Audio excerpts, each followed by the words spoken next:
Hope. It's a word that carries the weight of the future. It connects us as humans. But hope isn't something that just happens.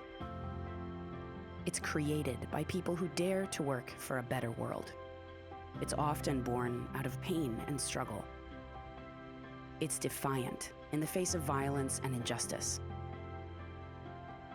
Right Livelihood Laureates remind us that hope isn't passive, it's active. Welcome to the interview series, How to Mobilize Change. My name is Parisa Amiri, and during 4 30-minute interviews, we will get to know the engaging stories of this year's Right Livelihood Laureates. And now it is my pleasure to introduce Issa Amro. Welcome. Thank you. It's lovely to have you here with us. Stockholm being Stockholm today. Yes, it's good weather, I see. You think? Okay. And very good audience today. Yeah.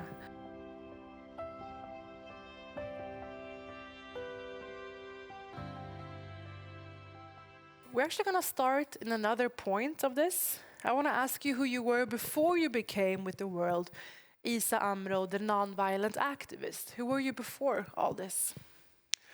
I was a Palestinian who is living under the Israeli military occupation, who his family wanted to raise him only to care about education, and I managed to push my parents to let me do sports. So I was playing football and studying very hard to be the best student in school to get into the engineering college. It was boring to be studying very hard and playing a little bit. So that was Issa, and my family wanted that because my father lost his father in the 50s by the Israeli occupation, and he was raised as an orphanage, and he suffered a lot. And he wanted his children to stay away from politics. And I was staying away from politics, but to live in Palestine and to live in Hebron, you can't stay away from politics. So I entered the engineering college in Hebron, 1998, and I was studying day and night to be a very good engineering student. And my dream was to continue my education to become a professor in engineering. But unfortunately, the Israeli occupation closed my university in the last year. And I really was broken. I was really affected a lot by the closure of my university because, studying very hard for that long. And it was my personal dream, to become an engineer. And, Palestinians, they take care a lot of education. Education is a must in Palestine. So I went back home. I Googled, not Googled even, Yahoo. It was Yahoo. I searched how to make a revolution. I wanted to do anything as a student to get my education degree. I found first non-violence movement in the world as Gandhi, Martin Luther King, anti-apartheid movement in South Africa. And for me, it was a tactic. I wanted to start, my campaign to reopen the university, and it was about education, not occupation. So with other students, we managed, after campaigning, protesting, occupying the campus, to reopen the university against the Israeli military will. And it was really big achievement, big victory for students, and I was the leader. And to be very honest, I graduated as an activist and as an engineer. How did your activism shift after you got the university to reopen? I tasted the victory, and I felt that using this kind of campaigning, this kind of activism is helpful, and we managed to reopen, and we managed to make a big change because, to reopen a university in the middle of the second Intifada, it was an impossible mission.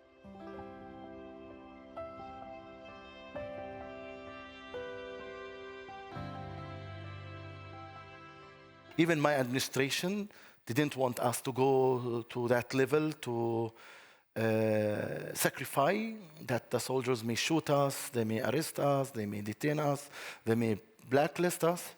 So I remember my graduation was delayed for 2 months. Instead of graduating on May or beginning of June, I graduated on August 3rd. So I presented my graduation project. And during my graduation project discussion, the room was full of people who were talking politics more than engineering, to discuss not only my project, to discuss our methodology of reopening the university. So I said, let's try it. And I moved from a Palestinian who was really caring about only his education, himself, a little bit selfish, to a Palestinian to care about everybody and try to mobilize. And by time, winning, you reach the point you feel responsible to continue, and you feel that it's a duty and it's obligation for you to represent your people and to be the voice of your people. It's not easy. It's almost impossible to be able to speak in behalf of the Palestinians, even here in Sweden or in Europe or in the world, to speak in behalf of a just cause as the Palestinian cause. You pay high price, but I'm ready to pay the price. I paid the price, but I feel that I'm on the right side of history. You mentioned your research. You delved into nonviolent protests, but what inspired you to form Youth Against Settlements? I started 2003. By the time I started my activism against the wall, the Israeli apartheid wall outside the city. Then I discovered that Hebron city is under a severe ethnic cleansing Israeli policy. They were working to make the life very hard for Palestinian residents in a certain H2 area, we call it in Hebron. So the situation was very hard for Palestinian families. So I came from being active outside the city to start my activism in the city. And I was, to be very honest, working a lot with international groups. And I said, why we continue working only outside and with international volunteers who come to Palestine? Let's mobilize youth and bring them into the movement and mobilize other Palestinians in the local community. So I started going around to speak to stakeholders, to people with influence about establishing Youth Against Settlements. And I chose settlements because it's illegal according to the international law, Geneva Convention, Article 49, and it's the main pillar of the Israeli occupation. And our conflict with Israel is about land, and their main work is to build settlements and steal and grab our land. So the idea was really to stop that settlements expansion, land confiscation, and chasing Palestinians away from certain areas in the West Bank. And this brings me to ask of you to describe the living conditions for your loved ones in the West Bank. How are they limited in certain ways? The living conditions are not for human beings.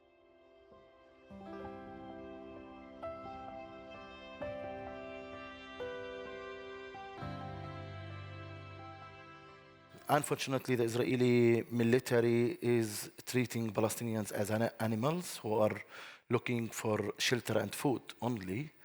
And their main policy is that sometimes they don't evict you physically from your house, they don't come and take you out, but they make it impossible for you to stay. And it varies from area to area. So you don't feel secure in your house because of settler violence and because of the army aggression.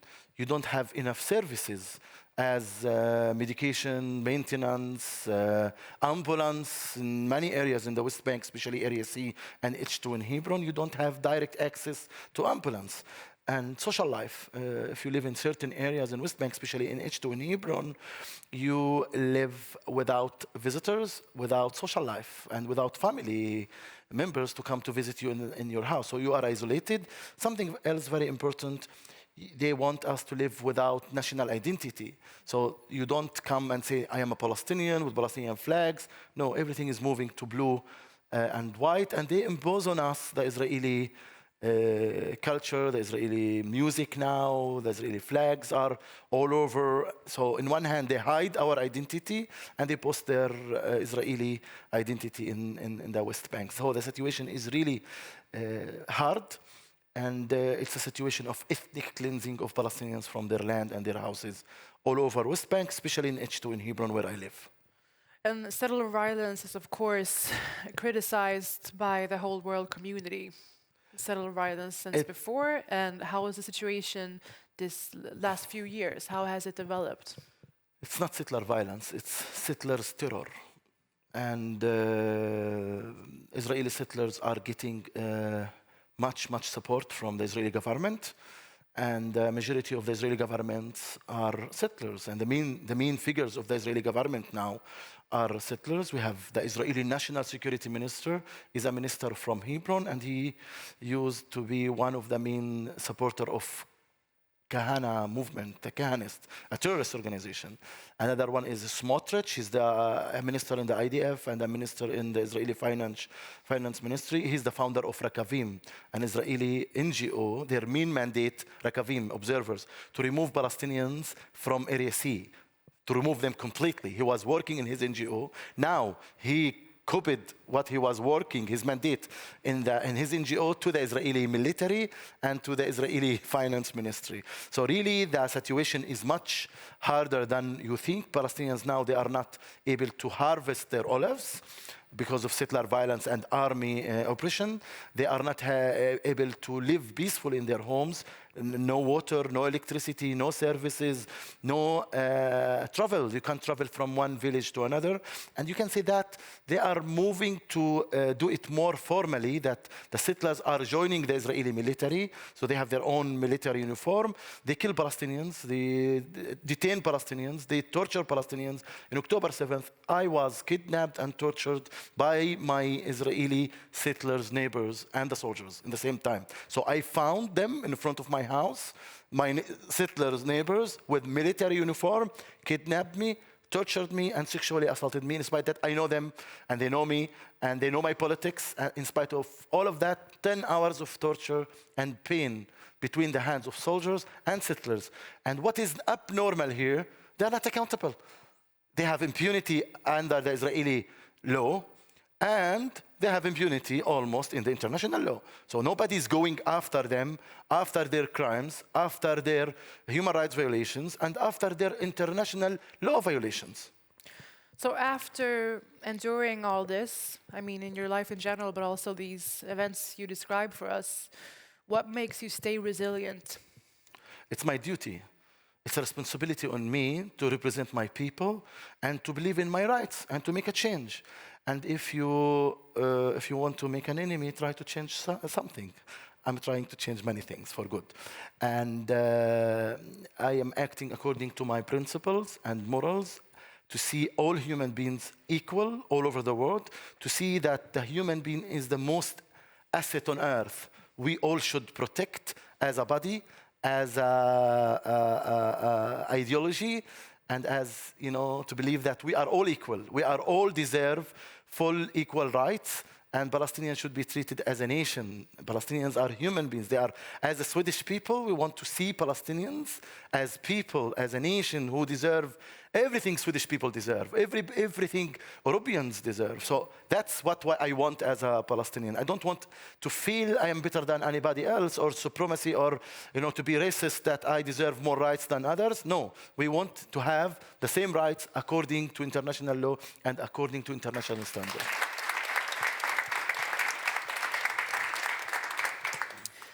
This year, following the Hamas massacre, as you described, we have seen the Israeli army's unprecedented killings of innocent Palestinians.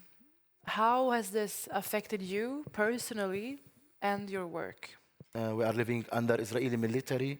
It means that non-violence resistance is not allowed. I was arrested, detained, convicted in the Israeli military court for my non-violence approach. So non-violence resistance is not allowed. In the same time, something hurts me a lot, that I am under the Israeli military law. It means I have no rights. I'm guilty until I'm proving innocent. So I have to be creative how to have evidence that I'm not guilty, by law. On the other hand, the Israeli settlers who are living next to my house, who I meet in the street, are under the Israeli civilian law. And civilian law means you have everything. You have quality life, you have protection, you have everything. So 2 sets of law in the same area since for a long time. It's not new. So that's the apartheid we want to describe to people. How, when they attack me physically, I'm arrested. Imagine that I was arrested as Issa, as a human rights defender, many times after being physically attacked.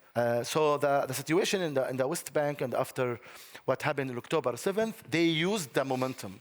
This is what I felt. I told you, the first thing they did on October 7th, on the day of October 7th, to kidnap a human rights defender and torture him and sexually assault him. This is what happened on October 7th to me, Issa. This is my personal story. And it happened to many other Palestinians. The situation in the West Bank now is horrible. Terrible, you can't describe it. No enough food, no enough electricity, no enough water for people, transportation.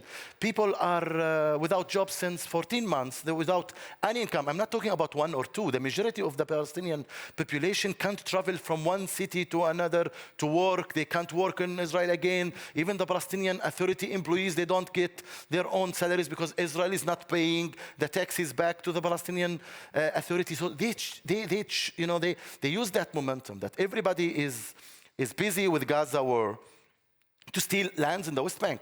Much more land confiscation, much more building settlements, much more settler violence and terror toward Palestinians, much more settler, ideological, fanatic, extreme, events all over West Bank. They attack villages, they attack farmers, they attack olive trees. They are going wild. Not only that, the Israeli soldiers are going wild. They go into Palestinian villages, to Palestinian cities. They destroy furniture, they beat up people, they detain people. They have, social media trends who torture Palestinians more. So the Israeli soldiers, when they detain Palestinians, they beat them up, they put songs, and they put it over on TikTok to beat up each other about who's more sharp on Palestinians. This is what's going on now in the ground. So Palestinians are afraid. They're staying in their homes. They don't want to go outside.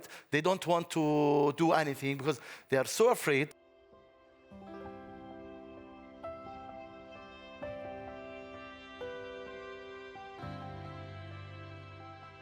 And even there is an Israeli government, they are calling openly to transfer Palestinians from West Bank and Gaza to Egypt and Jordan. And the Israeli minister saying, we should reduce number of Palestinians to minimum. What is this? This is war crimes. And nobody is really, pushing those leaders to be accountable according to the peace standards, the international peace standards, according to the ICC, according to the ICJ, according to the UN. Nobody is making them feel afraid from violating the international law and being that war criminals. And regarding the support for Palestinian nonviolent resistance, over the past 13 months, have you noticed any changes in the international or local level? I'm not the creator of the Palestinian nonviolence movement. In the 30s, against the British mandate, the Palestinians had the longest strike, around 6 months of strike. And even with before the first Intifada, we had the non-violence movement in Beit Sahur, the Christian cities, and all over West Bank, not to give the IDs, not to drink the Israeli milk. And non-violence is part of our resistance as Palestinians. In the first Intifada, I was a child. I had a role in the first Intifada. They used to hide the flags in my bag, to go as a child. And the Palestinian women, the Palestinian children, they had a role in the first Intifada. The majority of the first Intifada, we were away from social media, but it was mobilization, engagement, community activism, everybody together, everybody protesting, everybody has a role.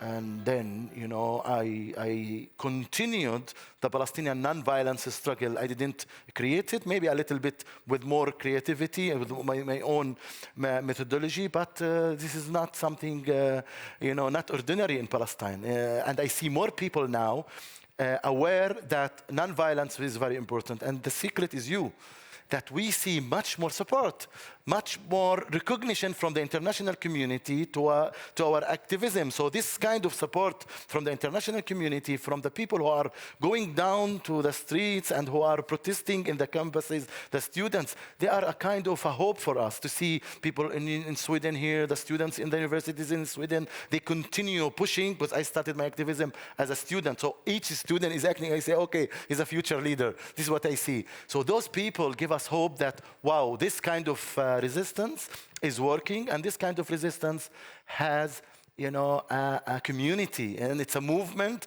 and people care about you, and you will not be alone. Before October 7th, not many people were aware, and they were not acting that much toward ending the Israeli occupation, ending the Israeli apartheid, and many phrases were not used right. Now we want to describe Israel as an occupation. They are occupying our land, occupying us, and they don't want peace. Many people, went deeper to Israel, Palestine. They understood that Palestinians opened their hands, opened their hearts for peace, but the Israeli occupation doesn't want. We always say, if we want to reduce violence to minimum, peace is the only solution. This is how you make a change. So thank you very much for your support, for your solidarity, for your hard work to make a change, and you are on the right side of history. I want to ask you, regarding nonviolent activism, what are the biggest challenges you face in that work? The biggest challenges in my nonviolence activism was the arrest, the detention from the Israeli military.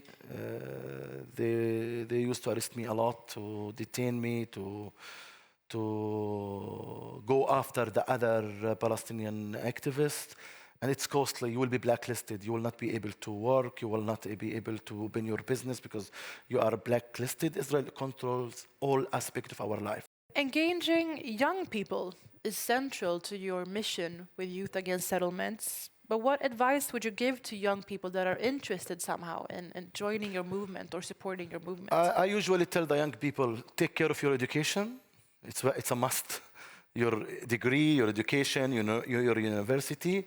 Take care of your knowledge about what the cause you want to work for.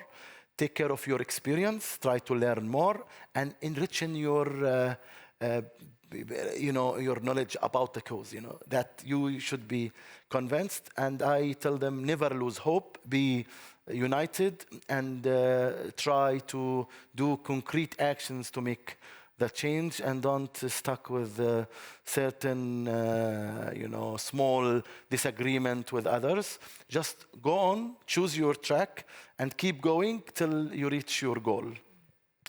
And how do you inspire young Palestinians to remain committed to your kind of peaceful activism during times of despair, as we have now? I go to Palestinian universities from time to time to give lectures, and I train them, I educate them by using examples of winning. So I show them examples of how we managed to save that house, how we managed to save that land, how we managed to reach that audience in the world, how we managed to change this person from supporting the Israeli occupation and apartheid to support the Palestinian cause. So I give them victories. I give them examples of us winning something in the ground, and I try to make them feel that they are responsible and they can do it, and they believe in themselves and be confident that they can make a change. And I show them as myself as an example, that I moved from only taking care of myself and personal goals to go to a national community goals and dreams for everybody. And they like it. Sometimes they try to ask me to come and convince their parents because they are convinced, but okay, can you convince my parents? I tell them, it's your work. You know how to do it, and be smart about how to convince your parents to let you part of the non-violence movement in Palestine. And I see more Palestinians, especially women, are joining, to document, to write, to campaign, to do a great work for Palestine, from Palestine, inside Palestine, local. And this is the future. This is the dreams. Whenever I go to universities and meet people, I feel, oh my God, those people should have their own state. They have to have their own rights and to have their own opportunity to create the future they want to live in. Could you explain for someone that doesn't know, why are their parents hindering them? My parents, didn't want me to be part of any political party, and they didn't want me to be in danger. That's it. Parents, they love their children and they want to protect them. And they see the Israeli occupation doesn't follow laws, doesn't follow morals and principles, not to kill, not to arrest, not to, to harm their children. So the parents, they want to protect their children from a brutal Israeli occupation. So I try to give them sometimes tactics how to convince the parents. My father, for example, he didn't want. I told him, choose from armed resistance to non-violence resistance. You choose. He said, what? I told him, that's the options, the two options you have. I was in non-violence resistance, but I wanted to really scare him. He didn't say yes to non-violence resistance, but he was silent about it. By time, he's very convinced on what I'm doing, and he's proud of me, so I like that. We wanted a mobilization tool, how to reach people, communication. And in Palestine, we live in fragmentation. Checkpoint, closed. It's very hard to go from Hebron to Bethlehem to Jerusalem. I can't go. Gaza, I never been. In even other cities of the West Bank, it was very hard to travel. Even me to reach here, it's not easy. It's very hard to travel. So the solution was to use the platform to mobilize, to discuss, to educate even online, and something else very important, using the videos from the ground, the evidence. I founded the camera project to film and document the Israeli human rights violations 2006. And to be very honest, in the beginning of my work, to give out cameras to the families refused to get the camera. They were afraid because they saw it as a weapon and the army will go after it. And by time, the camera became the most trustful witness and the best tool to react to the Israeli settler violence. And now it became a culture, and you see youth, women, children, everybody is filming, everybody is documenting, because the occupation tries to hide the truth, and Israel tries to say that it's defending itself. And by what we show to people in Palestine and outside Palestine, first, we show them that we are struggling, we are not giving up, we are not accepting the occupation, we can make a change. On the other hand, we show the reality of the Israeli occupation and the Israeli apartheid, and we show what they want to hide.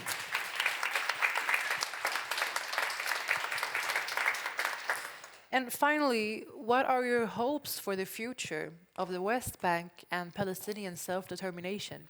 I hope that the occupation will end, and I will go to another cause, maybe climate change, to fight for for another cause.